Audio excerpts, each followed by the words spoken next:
Good morning dear student, सभी लोगों को मेरा नमस्कार। स्वागत करते हैं आप सभी का आपके अपने YouTube channel OD study point में।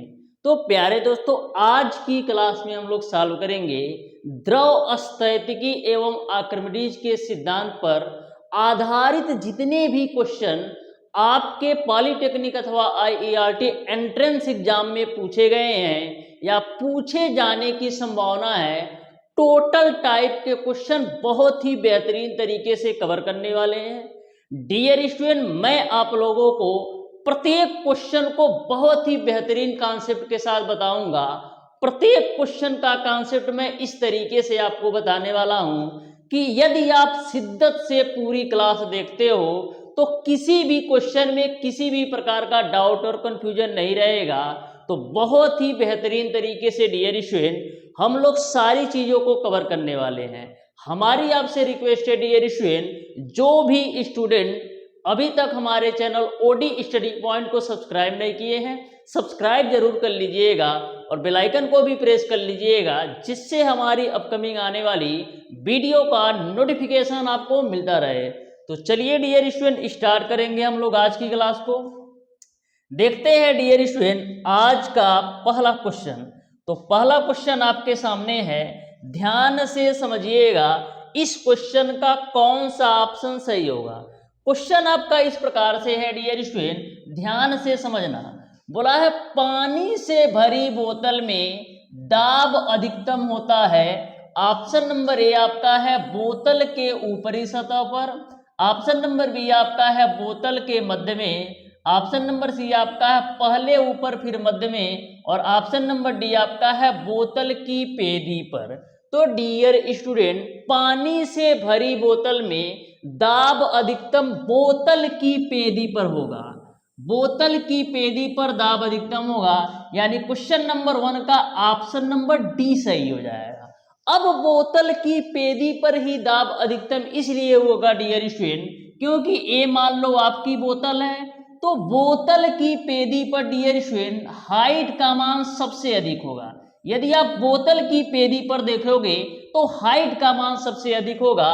आपको पता है कि P बराबर आपका होता है HDG, यानी कि जितना हमारा हाइट ज्यादा होगा उसी प्रकार हमारा दाब भी अधिक होता है। इसीलिए डियर स्टूडेंट बोतल की पेदी पर दाब अधिक होगा, क्योंकि जैसे जैसे हमारी हाइट बढ़ेगी वैसे वैसे हमारा दाब भी बढ़ेगा, क्योंकि जो आपका दाब है हाइट के ऊंचाई के अनुक्रमानुपाती है।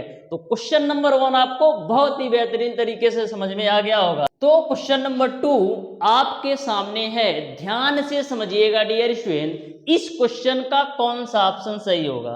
क्वेश्चन नंबर 2 आपका इस प्रकार से है, दो पिंडों का द्रव में पूर्णतया डूबे होने पर समान भार है, तब ऐसे में ऑप्शन नंबर ए आपको दे रखा है उनके आयतन समान होंगे, ऑप्शन नंबर बी आपको दे रखा है उनके द्रव्यमान समान होंगे, ऑप्शन नंबर सी आपका दे रखा है उनके घनत्व समान होंगे, और ऑप्शन नंबर डी आपका है इनमें से कोई नहीं। तो डियर स्टूडेंट, यदि आपके दो पिंड द्रव में पूर्ण रूप से डूबे हैं और उनका यदि आपका भार समान होता है, तो ऐसे कंडीशन में उनके जो द्रव्यमान है वो आपका समान होंगे। यदि आपका दो पिंड जो है द्रव में पूर्ण रूप से डूबे हैं और उनका भार भी समान होता है, तो ऐसे कंडीशन में हम कह सकते हैं उनका द्रव्यमान समान होगा। यानी क्वेश्चन नंबर 2 का ऑप्शन नंबर बी जो है बिल्कुल राइट आंसर हो जाएगा, ऑप्शन नंबर 2। आया डियर स्टूडेंट क्वेश्चन नंबर 3 पर। तो ध्यान से समझिएगा क्वेश्चन नंबर 3 को, बिल्कुल सिंपल क्वेश्चन है, ध्यान से समझिएगा। यह एक ऐसा चैप्टर है डियर स्टूडेंट जिससे आपको जितने भी न्यूमेरिकल देखने को मिलेंगे ना, टोटल आपका फार्मूला बेस्ड न्यूमेरिकल होंगे। तो बहुत ही बेहतरीन तरीके से हम समझने वाले हैं। ध्यान से समझिएगा इस क्वेश्चन को। क्वेश्चन आपका इस प्रकार से है, एक मनुष्य का भार 80 किग्रा है तथा उसके प्रत्येक पैर के तलवे का जो क्षेत्रफल है वो आपका 400 वर्ग सेंटीमीटर है, 400 वर्ग सेंटीमीटर है। तो मनुष्य खड़े होने पर पैरों द्वारा पृथ्वी पर जो दाब डालेगा ये आपको बताना है। तो ध्यान से और आराम से समझना इस क्वेश्चन को कैसे सॉल्व करना है। देखो क्वेश्चन में जो जो वैल्यू दे रखा है ना उसको आप अच्छी तरीके से नोट कर लो। तो क्वेश्चन में m की जो वैल्यू दे रखा है वो आपको दे रखा है 80 किग्रा। अब डियर स्टूडेंट बोला है कि उसके प्रत्येक पैर के जो तलवे का क्षेत्रफल है, प्रत्येक पैर यानी कि एक पैर के जो तलवे का क्षेत्रफल है वो आपको दे रखा है 400 वर्ग सेंटीमीटर। कितना दे रखा है? 400 वर्ग सेंटीमीटर। तो मनुष्य खड़े होने पर पैरों द्वारा पृथ्वी पर दाब डालेगा। तो जब मनुष्य खड़ा होगा तो दोनों पैर से खड़ा होगा, यानी कि आपको एक पैर का क्षेत्रफल इतना दे रखा है। आपको पूछा जा रहा है कि जब मनुष्य खड़ा होगा तो पैरों द्वारा दाब कितना डालेगा। तो एक पैर के तलवे का क्षेत्रफल इतना है, तो दोनों पैर के तलवे का क्षेत्रफल कितना हो जाएगा? 800 सेंटीमीटर स्क्वायर। अब देखो सेंटीमीटर स्क्वायर को मीटर स्क्वायर में बदलने के लिए हम लोग क्या करेंगे? सेंटीमीटर स्क्वायर को मीटर स्क्वायर में बदलने के लिए हम लोग गुणा कर देंगे 10 पे पावर माइनस 4 से। तो आपको मिल जाएगा 800 गुणे 10 पे पावर माइनस 4, जिसको आप लिख सकते हो 8 गुणे 10 पे पावर माइनस 2 के रूप में। यदि इसको किसी को कंफ्यूजन है तो ध्यान से समझना कैसे हुआ है। आपको पता है कि 1 सेंटीमीटर बराबर आपका 1 सेंटीमीटर बराबर, ऐसे समझो डियर स्टूडेंट, आपको पता है कि 1 मीटर बराबर आपका कितना होता है? 100 सेंटीमीटर। तो 1 सेंटीमीटर बराबर कितना होगा? 1/100 मीटर। अब हमको सेंटीमीटर स्क्वायर को मीटर स्क्वायर में बदलना है, तो क्या करेंगे? तो 1 सेंटीमीटर स्क्वायर की जो वैल्यू होगी वो आपका 1/100 गुणे 1/100 के रूप में होगा, जिसको हम क्या लिख सकते हैं? जिसको हम लिख सकते हैं 10 पे पावर माइनस का 4 मीटर के रूप में। तो यह बात आपको समझ में आ गई होगी कैसे हुआ है। अब यह जो दोनों पैर के तलवे का क्षेत्रफल ये आपका मीटर स्क्वायर में आ गया। अब आपको दाब बताना है, तो आपको पता है कि दाब बराबर क्या होता है? बल बट्टे का क्षेत्रफल होता है। लेकिन आपने पढ़ रखा है कि F बराबर m इंटू का g होता है। तो F के जगह पर मैंने लिख दिया m इंटू जी और नीचे में डिवाइडेड बाई ये हो जाएगा। तो m की वैल्यू कितना है बाबू? m की वैल्यू आपका है 80। g की वैल्यू इन्होंने बोला है कि 10 आप ले लो, तो मैं 10 ले लिया। और a की वैल्यू आपका है 8 गुणे 10 पे पावर माइनस का 2। 8 गुणे 10 पे पावर माइनस का 2। यहां तक सबको क्लियर है। अब देखो 8 से काटिएगा 80 को तो 10 बार में कटेगा, तो मिल जाएगा आपका ऊपर 100 और 10 पे पावर माइनस 2 आपका ऊपर जाएगा, तो ये आपका 10 पे पावर 2, जिसको हम लिख सकते हैं 1 गुणे 10 पे पावर 4 के रूप में। तो इस तरीके से जो दाब का मान होगा 1 गुणे 10 पे पावर 4 न्यूटन पर मीटर स्क्वायर होगा। यानी कि इस क्वेश्चन का जो राइट आंसर होगा वो आपका ऑप्शन नंबर ए जो है बिल्कुल राइट आंसर हो जाएगा। तो कभी भी यदि आपको इस टाइप से क्वेश्चन पूछा जाए तो बिल्कुल भी परेशान होने की जरूरत नहीं है। बिल्कुल सिंपल तरीके से ऐसे प्रश्नों को आप चुटकियों में सॉल्व कर सकते हो। आया डियर स्टूडेंट नेक्स्ट क्वेश्चन पर, जो कि आपका है क्वेश्चन नंबर 4। तो ध्यान से समझिएगा क्वेश्चन नंबर 4 को भी। ये भी आपका सिंपल क्वेश्चन है, ध्यान से समझना। देखो क्या बोला है, 4 सेमी त्रिज्या वाले बेलनाकार नली में 0.5 मीटर ऊंचाई तक पारा भरा है। यदि पारा का जो घनत्व है वो आपका 13.6 गुणे 10 पे पावर 3 किग्रा है, तो नली के निचले सिरे पर पारे का दाब क्या होगा ये आपको बताना है। नली के निचले सिरे पर पारे का दाब क्या होगा ये आपको बताना है। तो सबसे पहले जो जो वैल्यू हमें दे रखा है उसको आप नोट कर लो। तो यहाँ पर जो त्रिज्या दे रखा है वो आपको दे रखा है 4 सेंटीमीटर। जो त्रिज्या दे रखा है वो आपको 4 सेंटीमीटर, यानी r बराबर 4 सेंटीमीटर है। सेंटीमीटर को मीटर में बदल लो तो 4 गुणे 10 पे पावर माइनस का 2 हो जाएगा मीटर में, ठीक है। उसके बाद से जो नली में 0.5 मीटर ऊंचाई तक पारा भरा है, यानी h की वैल्यू जो है वो आपको 0.5 दे रखा है। उसके बाद से घनत्व तो आपको कितना दे रखा है, घनत्व आपको बाबू दे रखा है 13.6 गुणे 10⁻³ के रूप में। हम गुरुत्वीय त्वरण जी की वैल्यू ले लेते हैं 10 मीटर पर सेकेंड स्क्वायर। अब क्वेश्चन को आप सिंपल तरीके से सॉल्व कर लो। आपको निचले सिरे पर पारे का दाब बताना है ना, तो आपको पता है कि P बराबर HdG होता है द्रव से H गहराई पर दाब। तो यहाँ पर H की वैल्यू आपका है 0.5, D की वैल्यू आपका है 13.6 गुणे 10⁻³, उसके बाद से G की वैल्यू आपका है 10। तो 10 का गुणा आप 0.5 में करोगे तो मिलेगा आपको 5 गुणे 13.6 गुणे 10⁻³ के रूप में। अब देखो 5 का गुणा 13.6 में करो तो 5 छक 30 को 0 हासिल बचे 3 और 13 बचे 65 और 3 68, यानी 68 गुणे 10 कितना हो जाएगा 3। अब देखो कितने अंक पे दशमलव लगाना है, तो एक अंक पे आप दशमलव चिपका दो। तो इसको हम और क्या लिख सकते हैं, इसको 68 गुणे 10⁻³ को हम लिख सकते हैं 6.8 गुणे 10⁴ न्यूटन पर मीटर स्क्वायर। तो इस तरीके से जो दाब का मान होगा, निचले सिरे पर जो दाब होगा वो आपका 6.8 गुणे 10⁻4 न्यूटन पर मीटर स्क्वायर होगा। यानी इस क्वेश्चन का जो राइट आंसर होगा वो आपका ऑप्शन नंबर सी सही हो जाएगा। ऑप्शन नंबर सी जो होगा बिल्कुल राइट आंसर होगा। आ जाओ डियर स्टूडेंट नेक्स्ट क्वेश्चन पर, जो कि आपका है क्वेश्चन नंबर 5। तो ध्यान से और आराम से समझना, बिल्कुल सिंपल तरीके से प्रत्येक क्वेश्चन के कॉन्सेप्ट को बताने वाला हूं। बस आप शिद्दत के साथ पूरी क्लास को एंजॉय कीजिए, कहीं से भी कोई भी डाउट नहीं रहेगा।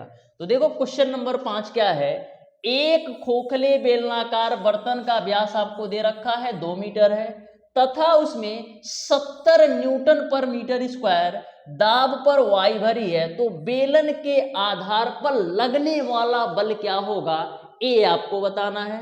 तो आ जाओ सॉल्व करते हैं। यहां पर व्यास आपको दे रखा है 2 मीटर, तो व्यास यदि आपका 2 मीटर है तो त्रिज्या कितना हो जाएगा, त्रिज्या आपका हो जाएगा 1 मीटर। यहां से आप एरिया निकाल लो, तो एरिया बराबर क्या होता है, बेलनाकार भाग का एरिया क्या होता है, आधार का क्षेत्रफल आपका होता है πr²।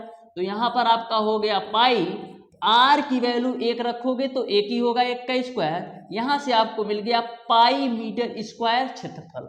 अब डियर स्टूडेंट यहां पर इन्होंने दाब का मान दे रखा है 70 न्यूटन पर मीटर स्क्वायर, पी की वैल्यू इन्होंने दे रखा है 70 न्यूटन पर मीटर स्क्वायर। तो आपको लगने वाला बल बताना है। तो आपने पढ़ रखा है कि दाब बराबर आपका होता है बल बट्टे क्षेत्रफल। तो बल बराबर क्या होगा, दाब गुणे का क्षेत्रफल। तो दाब की वैल्यू कितना है, दाब की वैल्यू आपका है 70 न्यूटन, गुणे क्षेत्रफल की वैल्यू आपने निकाला है पाई मीटर स्क्वायर। तो पाई की वैल्यू कितना होता है 22/7। अब 7 से काटो तो 7 दहिया में 70, 22 गुणे 10 करोगे तो 220 न्यूटन मिल जाएगा। तो इस तरीके से आधार पर जो लगने वाला बल होगा वो आपका 220 न्यूटन होगा। यानी कि इस क्वेश्चन का आपका ऑप्शन नंबर सी जो है बिल्कुल राइट आंसर हो जाएगा। तो देख रहे हो ना कितने बेहतरीन तरीके से आप सारे क्वेश्चन को कवर कर रहे हो। बस शिद्दत के साथ क्लास को अच्छी तरीके से एंजॉय करो। आ जाओ डियर स्टूडेंट क्वेश्चन नंबर 6 पर, ध्यान से और आराम से समझना। देखो क्वेश्चन नंबर 6 में क्या बोला है, बिल्कुल सिंपल क्वेश्चन है, आप शिद्दत के साथ देखिएगा। देखो बोला है यदि बल को हम 4 गुना कर दें तथा तल के क्षेत्रफल को हम आधा कर दें तो दाब प्रारंभिक दाब का कितने गुना हो जाएगा, ये आपको बताना है। दाब जो है प्रारंभिक दाब का कितने गुना हो जाएगा ये आपको बताना है। तो सबसे पहले मैं मान लेता हूं कि जो हमारा प्रारंभिक दाब है P1 बराबर हमारा है F/K।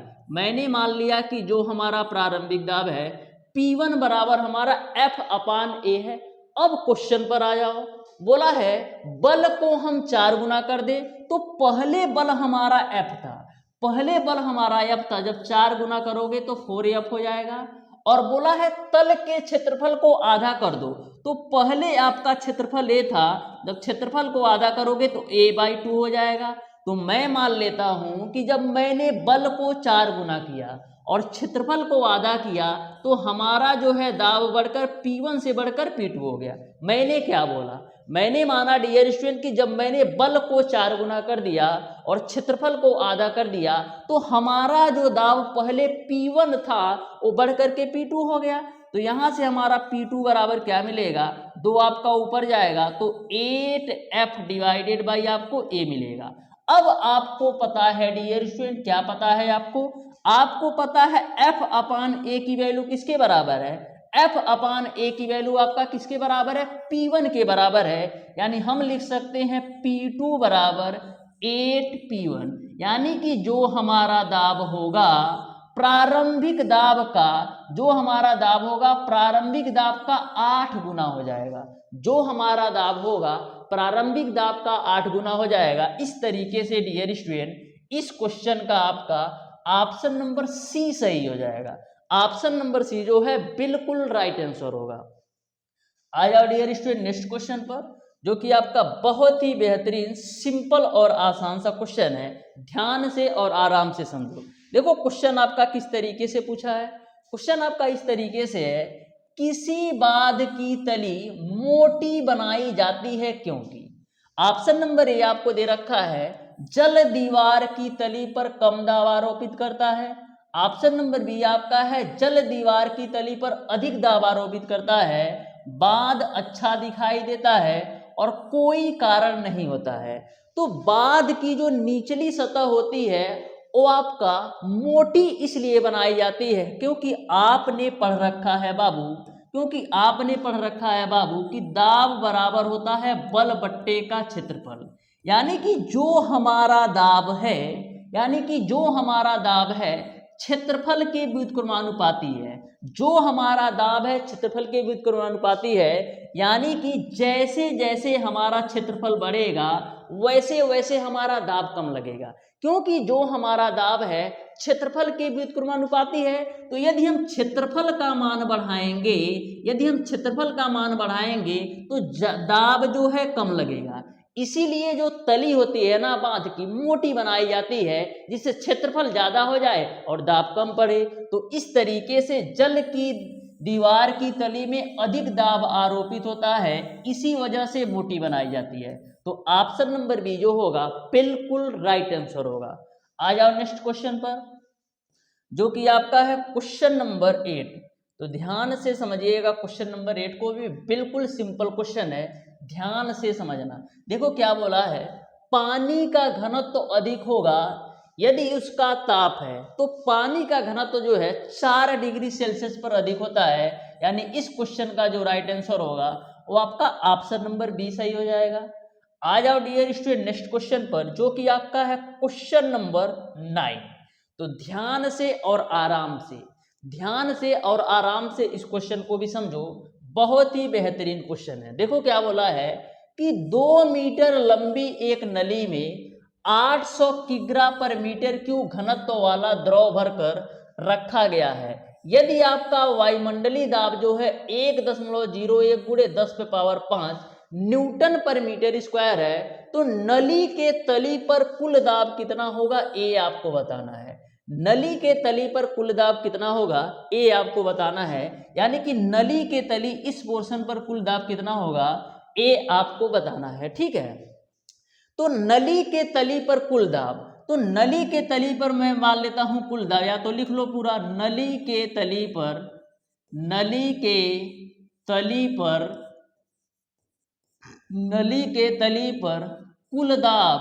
तो नली के तली पर जो कुल दाब काम करेगा, एक तो आपका वायुमंडलीय दाब काम करेगा, एक तो आपका वायुमंडलीय दाब काम करेगा और दूसरा आपका जल स्तंभ का 1.5 मीटर पर लगने वाला दाब करेगा। यानी कि नली के तली पर आपके 2 दाब काम करेंगे, एक तो आपका वायुमंडलीय दाब हो गया और एक आपका जल का जो स्तंभ है 1.8 मीटर ना, ए वाला दाब करेगा। तो यहां पर हम लिख सकते हैं नली के तली पर कुल दाब जो होगा वो आपका हो जाएगा वायु का दाब या वायुमंडलीय दाब लिख लो, प्लस का 1.8 मीटर जल स्तंभ का दाब, जल स्तंभ का दाब, जल स्तंभ का दाब। अब देखो वायु का दाब कितना है 1.01, 1.01 गुणे 10 पे पावर 5 प्लस का जल स्तंभ का दाब किसके बराबर होगा, तो 1.8 मीटर जल स्तंभ का दाब देखना है, यानी कि यहां पर आपका दाब जो होगा HDG के बराबर होगा, क्योंकि हम H गहराई से दाब को मेजर कर रहे हैं, तो यहां पर जो दाब की वैल्यू आएगी HDG के बराबर आएगी, तो H की वैल्यू 1.8 रख दो, तो D की वैल्यू दे रखा है, देखो यहाँ पर 800 किग्रा पर मीटर क्यूब, यानी घनत्व का मान इन्होंने दे रखा है 800, तो 800 रख दो, गुणे G की वैल्यू इसको रख दो 9.8, इसी को आप कैलकुलेट करिए, तो यहां से आपको मिलेगा 1.01 गुणे 10 पे पावर 5 प्लस का 1.8 का गुणा 1 दशमलव से इधर और 1 दशमलव इधर, 2 दशमलव को आप 2 जीरो से खत्म कर दो, 2 दशमलव को 2 जीरो से खत्म कर दो तो मिलेगा आपको 18 गुणे 8 गुणे 98, इसको आप कैलकुलेट करना, इसको आप कैलकुलेट करिएगा ना तो 1.15 गुणे 10 पे पावर 5 मिलेगा, इसको आप कैलकुलेशन करिएगा ना तो 1.15 गुणे 10 पे पावर 5 मिलेगा। इस तरीके से नली की तली पर जो कुल दाब होगा वो आपका 1.15 गुणे 10 पे पावर 5 न्यूटन पर मीटर स्क्वायर होगा। यदि मैं कैलकुलेशन करूंगा तो काफी लेंदी हमारा यह क्वेश्चन हो जाएगा, टाइम भी लगेगा, तो टाइम को सेव करना है। आ जाओ डियर स्टूडेंट क्वेश्चन नंबर 10 पर। तो क्वेश्चन नंबर 10 को आप ध्यान से समझिएगा, बिल्कुल सिंपल और आसान सा क्वेश्चन है, ध्यान से समझना। देखो क्या बोला है, कोई पिंड किसी झील की सतह पर 1.01 गुणे 10 पे पावर 5 न्यूटन पर मीटर स्क्वायर का वायुमंडलीय दाब अनुभव कर रहा है। पिंड को झील में कितनी गहराई तक ले जाएं कि उस पर जो आरोपित दाब है वो आपका दोगुना हो जाए। बोला है कि पिंड को झील में कितनी गहराई तक ले जाएं कि उस पर जो आपका आरोपित दाब है वो आपका दोगुना हो जाए। तो सबसे पहले मैं मान लेता हूं कि झील की सतह पर जो हमारा दाब है वो आपका रो है। मैं मान लेता हूं डियर स्टूडेंट कि झील की सतह पर जो हमारा दाब है उसको मैं मान लेता हूं रो है। तो यदि झील की सतह पर दाब आपका रो होगा तो तली पर दाब कितना होगा, तो तली पर दाब कितना हो जाएगा, तो तली पर जो आपका दाब होगा वो आपका 2 रो हो जाएगा। यहां तक आपको क्लियर है, क्योंकि क्वेश्चन में बोल रखा है कि झील में कितनी गहराई तक ले जाए कि जो हमारा आरोपित दाब है वो आपका दोगुना हो जाए। तो यदि मैंने मान लिया कि झील की सतह पर दाब आपका रो होगा तो जो तली पर दाब होगा वो आपका 2 रो होगा।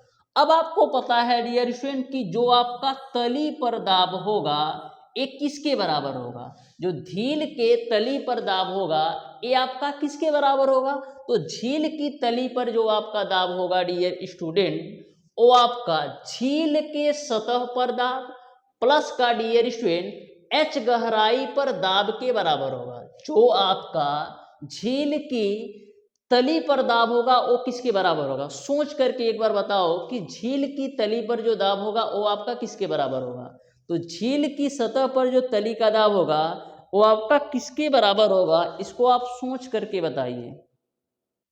तो झील की सतह पर, तो झील की तली पर जो दाब होगा, जो झील की तली पर जो दाब होगा वो डियर स्टूडेंट आपका बराबर होगा झील की सतह पर दाब प्लस का जल के दाब के बराबर। यानी कि झील की तली पर जो दाब होगा वो आपका झील के सतह पर दाब प्लस का जल के दाब के बराबर होगा। तो सतह पर जो दाब है वो आपका रो है और जल का दाब आपका किसके बराबर होगा, HDG के बराबर। अब देखो 2 रो में से एक रो घटाओगे तो रो बराबर आपको मिल जाएगा HDG।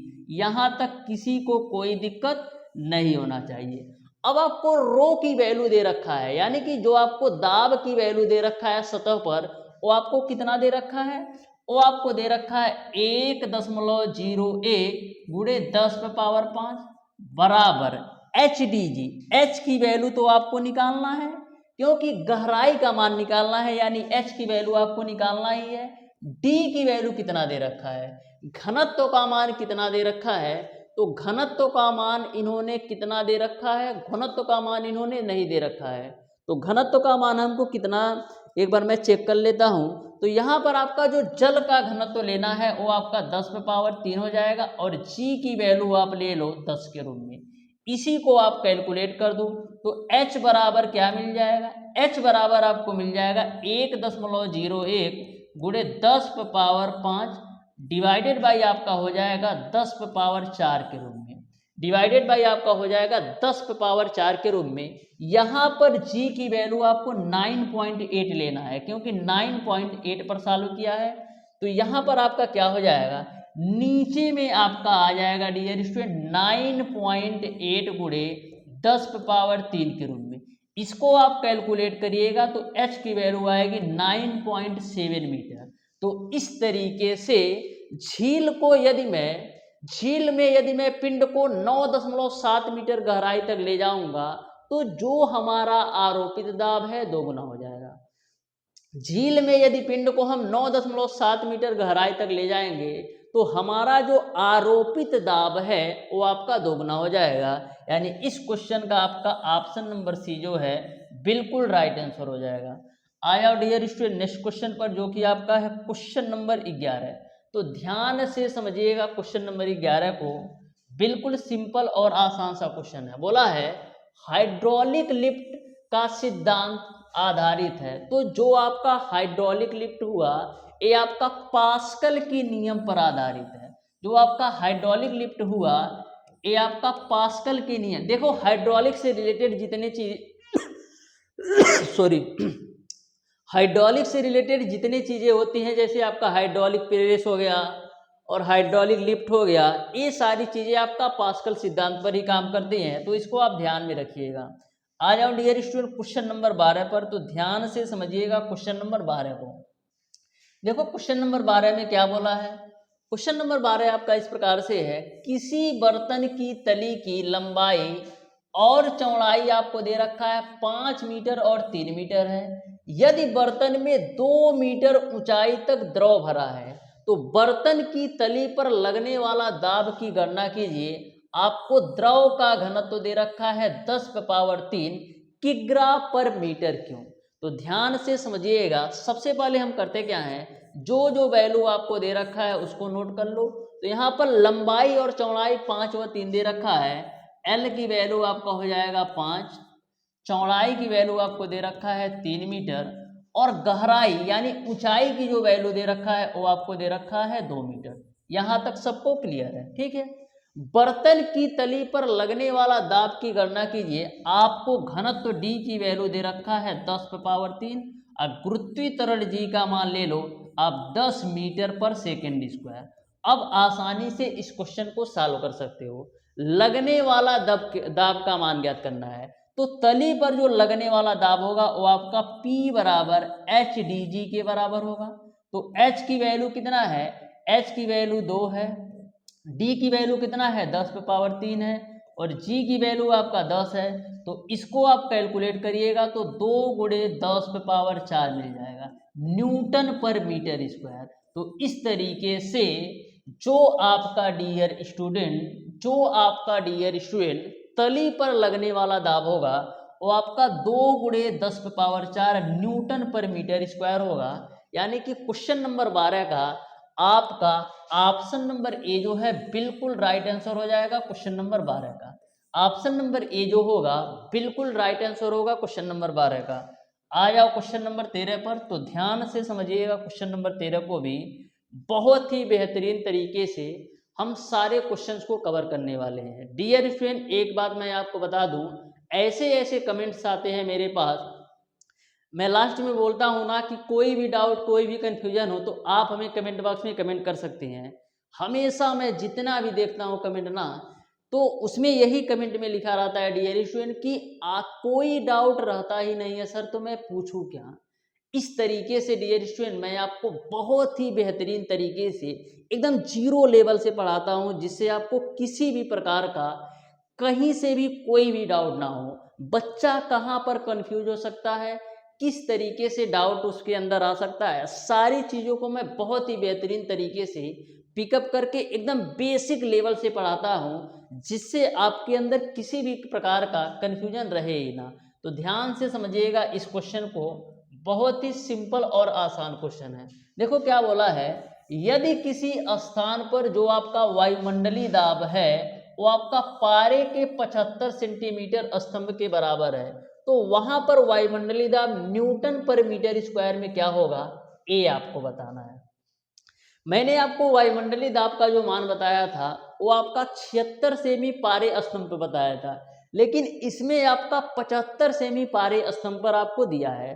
तो डियर स्टूडेंट, यदि आप थोड़ा सा दिमाग लगाओगे ना, तो जब आपको 76 सेमी पारे स्तंभ की बात की गई थी, तो वहां पर जो आपका वायुमंडलीय दाब आया था वो आपका कितना आया था, 1.03 गुणे 10 पे पावर 5 आया था, जिसको हम क्या लिख सकते हैं, जिसको हम 1 गुणे 10 पे पावर 5 न्यूटन पर मीटर स्क्वायर के रूप में लिख सकते थे। कब, जब हमारा पारे का स्तंभ 76 सेमी लिया गया था, यहाँ पर आपका लिया गया है 75 सेमी, तो थोड़ा सा इससे कम होगा, क्योंकि 75 और 76 में 1 सेंटीमीटर का कम है। तो यदि 76 सेंटीमीटर पर इतना होगा तो 75 में थोड़ा सा कम होगा, यानी कि हम कह सकते हैं आपका 0.99 गुणे 10 पे पावर 5 न्यूटन पर मीटर स्क्वायर होगा। ऐसे इस क्वेश्चन को टिक कर सकते हो, लेकिन मैं आपको बता भी देता हूं कि कैसे सॉल्व करना है। तो देखो 75 सेंटीमीटर पर आपको दाब की वैल्यू निकालना है, वायुमंडलीय दाब की वैल्यू। तो यहाँ पर जो ऊंचाई का मान दे रखा है 75 सेंटीमीटर, 75 सेंटीमीटर को मीटर में चेंज करोगे तो 10 पे पावर माइनस का 2 आएगा, गुणे पारे का घनत्व तो आपका कितना है 13.6 गुणे 10 पे पावर 3 के रूप में, गुणे एच डी हो गया, और जी की वैल्यू आप ले लो 9.8, जी की वैल्यू आप ले लो 9.8। तो यहाँ पर देखो हम 75 को क्या लिख सकते हैं, 75 को हम लिख सकते हैं 300/4 के रूप में। अब देखो 10 पे पावर -2 है और 10 पे पावर 3 है, तो -2 और प्लस के 3 में से घटेगा तो केवल और केवल आपको मिल जाएगा 10, और गुणे आपको मिल जाएगा 13.6, और नीचे में आपका 9.8 है ही। अब आगे सॉल्व करते हैं, ध्यान से देखना। अब देखो इस 10 से इस दशमलव का खात्मा करते हैं तो मिलेगा आपको 300 गुणे 136, और नीचे में मिल जाएगा आपको 4 गुणे 98। यहाँ तक किसी को कोई दिक्कत नहीं होना चाहिए। 4 से काट देते हैं, तो देखो 4 से काटोगे तो 4 तियाँ 12 और 4 चौको 16, ठीक है। 4 तियाँ 12, 4 चौक 16। फिर हम किससे काट सकते हैं, 2 से काट दो, तो 2 चौक 8, 2 9 18, 2 से काटोगे तो 17 बार में कटेगा, ठीक है। यहाँ तक आपको क्लियर है। अब देखो 17 गुणे 300 करोगे, 17 गुणे 300 करोगे तो कितना मिलेगा, 17 गुणे 300 करोगे, 17 गुणे 300 करोगे तो आपको कितना मिल जाएगा। एक चीज यहाँ पर ध्यान दीजिएगा, यहाँ पर ये आपका 9.8 है ना, तो जब 9.8 को डियर स्टूडेंट 2 से डिवाइड करोगे, ये आपका 9.8 है, तो 9.8 को जब आप 2 से डिवाइड करोगे तो नीचे में आपका 4.9 आएगा। इस बात को आप ध्यान में रखिएगा।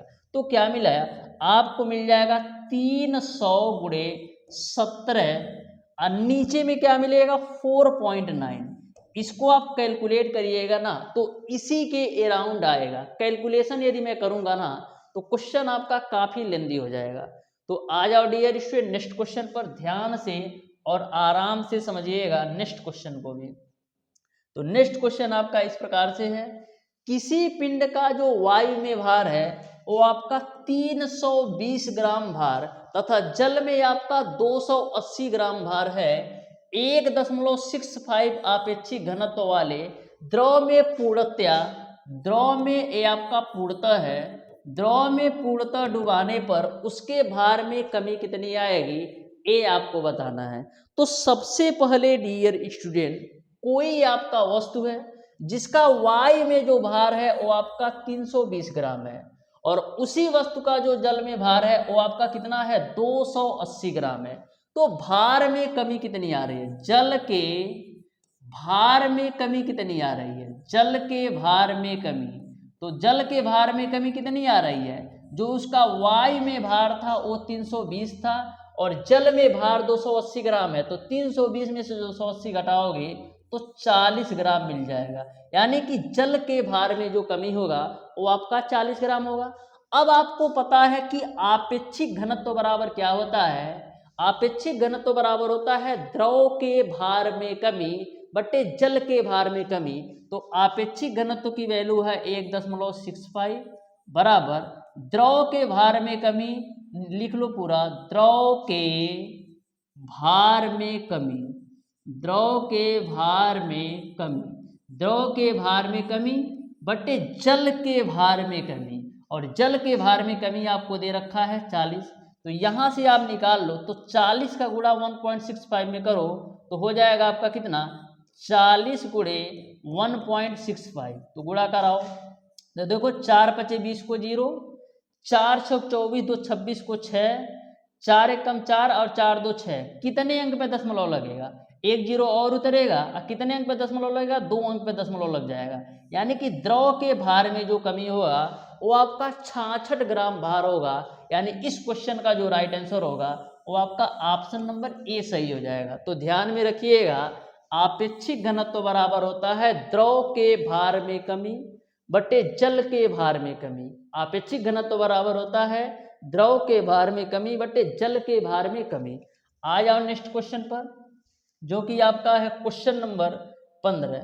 तो ध्यान से समझिएगा क्वेश्चन नंबर 15 को भी, बिल्कुल सिंपल और आसान सा क्वेश्चन है। बोला है बैरोमीटर को जब हम पहाड़ से खान में ले जाने पर तो पारे का तल क्या होगा, पारे का तल आपका ऊपर उठ जाएगा। तो इस तरीके से क्वेश्चन नंबर 15 का ऑप्शन नंबर बी सही हो जाएगा।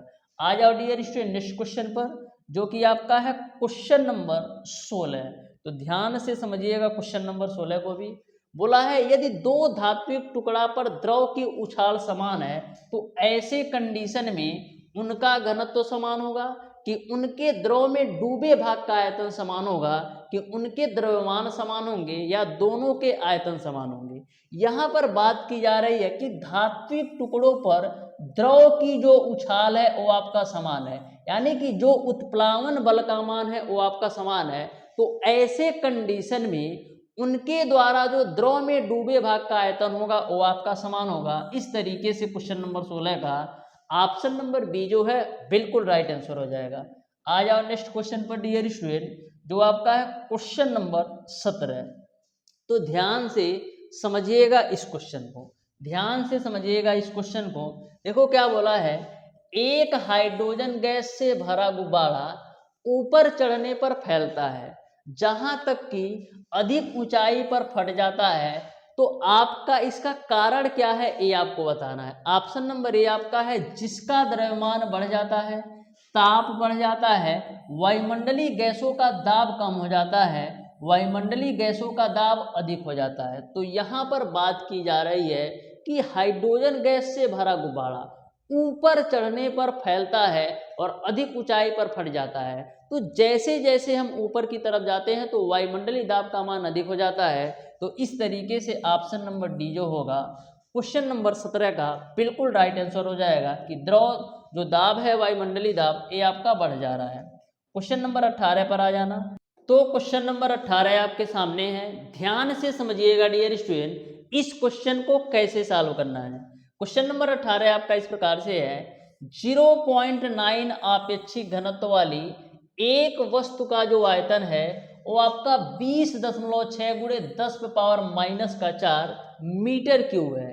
1.03 आपेक्षिक घनत्व वाले द्रव में यदि इस वस्तु को डाला जाए तो जो आयतन द्रव से बाहर निकला रहेगा ये आपको बताना है। जो आयतन द्रव से बाहर निकला रहेगा ये आपको बताना है। तो बाहर निकले भाग का आयतन निकालने के लिए हम करेंगे क्या, सबसे पहले हमको पता होना चाहिए कि ठोस के डूबे भाग का आयतन कितना है। जब हमको डूबे भाग का आयतन पता चल जाएगा तो कुल आयतन में से डूबे भाग का आयतन घटा दोगे तो बाहर निकले आयतन का मान आपको पता चल जाएगा। तो सबसे पहले आप डूबा आयतन निकाल लो। तो डूबा आयतन बराबर क्या होता है, डूबा आयतन बराबर आपका होता है डियर स्टूडेंट ठोस का द्रव्यमान। डूबा आयतन बराबर आपका होता है ठोस का द्रव्यमान ठोस का द्रव्यमान बटे आपका होता है डियर स्टूडेंट द्रव का घनत्व। ठोस का द्रव्यमान बटे आपका होता है द्रव का घनत्व। अब सारी वैल्यू रख दो। तो यहाँ पर आपको पता है कि जो आपका द्रव्यमान होता है घनत्व और आयतन के गुणनफल के बराबर होता है, क्योंकि घनत्व बराबर आपका होता है द्रव्यमान बटे आयतन। तो यहाँ से द्रव्यमान बराबर निकालोगे तो घनत्व गुणे आयतन आपको मिलेगा, यानी कि द्रव्यमान के जगह पर, ठोस के द्रव्यमान के जगह पर हम घनत्व गुणे आयतन ले सकते हैं। तो ठोस का घनत्व कितना दे रखा है 0.9, तो ए आपका हो जाएगा 0.9 गुणे 10⁻³ घनत्व है तो मात्र क्या होगा किग्रा पर मीटर क्यूब। तो इसको 10⁻³ इसलिए मैंने गुणा कर दिया, गुणे आयतन कितना दे रखा है, आयतन आपको दे रखा है 20.6 गुणे 10⁻⁻⁴ के रूप में, बटे द्रव का घनत्व। द्रव का घनत्व कितना है 1.03, इसको भी आप किग्रा पर मीटर क्यूब में लिखेंगे तो 1.03 गुणे 10⁻³ मिल जाएगा। 10⁻³ से 10⁻³ काट दो। अब डियर स्टूडेंट और कुछ कटने वाला है और कुछ कटने वाला नहीं है, तो इसी को आपको कैलकुलेट करना है। तो मैंने ऑलरेडी कैलकुलेट कर रखा है, आप इसको कैलकुलेट कीजिएगा। आप इसको कैलकुलेट कीजिएगा तो आपको 18 गुणे 10⁻⁻⁴ मिलेगा। कैलकुलेशन करूंगा तो काफ़ी लंबा हो जाएगा, तो ए आपको मिल जाएगा 18 गुणे 10⁻⁻⁴। ये आपका डूबे भाग का आयतन है। ये आपका क्या है डूबे भाग का आयतन। अब आपको बाहरी आयतन निकालना है, यानी कि आयतन द्रव से जो बाहर निकला रहेगा वो आपको बताना है। तो हम करते क्या हैं, कुल आयतन में से डूबे भाग का आयतन घटा दो। तो कुल आयतन आपका कितना है 20.6 गुणे 10⁻⁻⁴।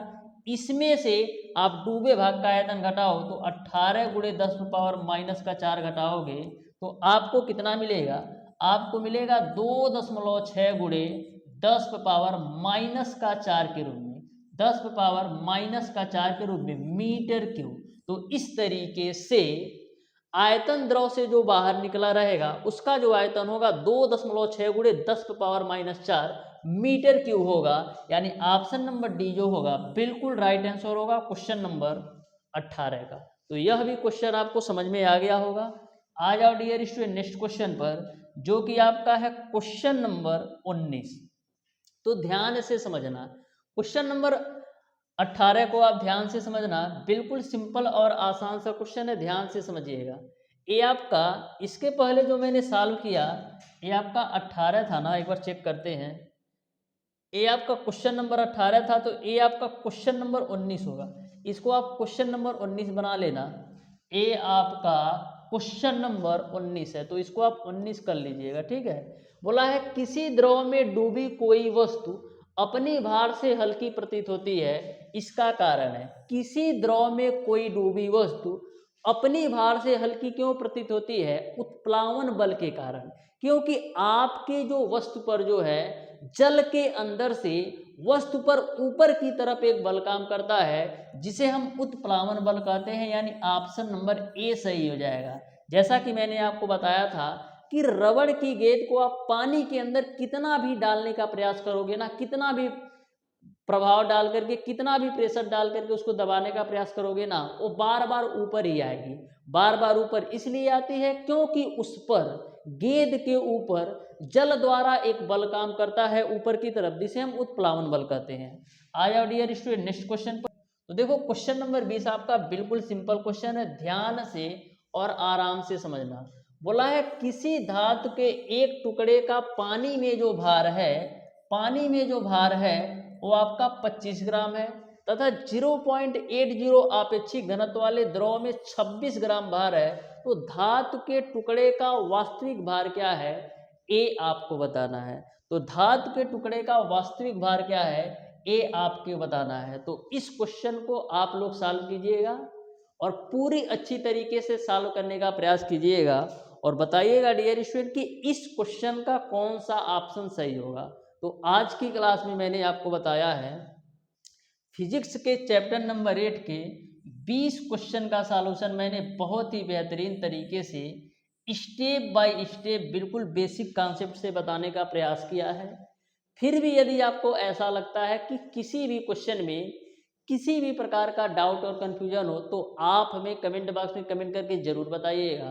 तो डियर स्टूडेंट, आज की क्लास आपको कैसी लगी अपनी राय कमेंट बॉक्स में ज़रूर दीजिएगा। मिलते हैं डियर स्टूडेंट नेक्स्ट क्लास में, तब तक के लिए धन्यवाद।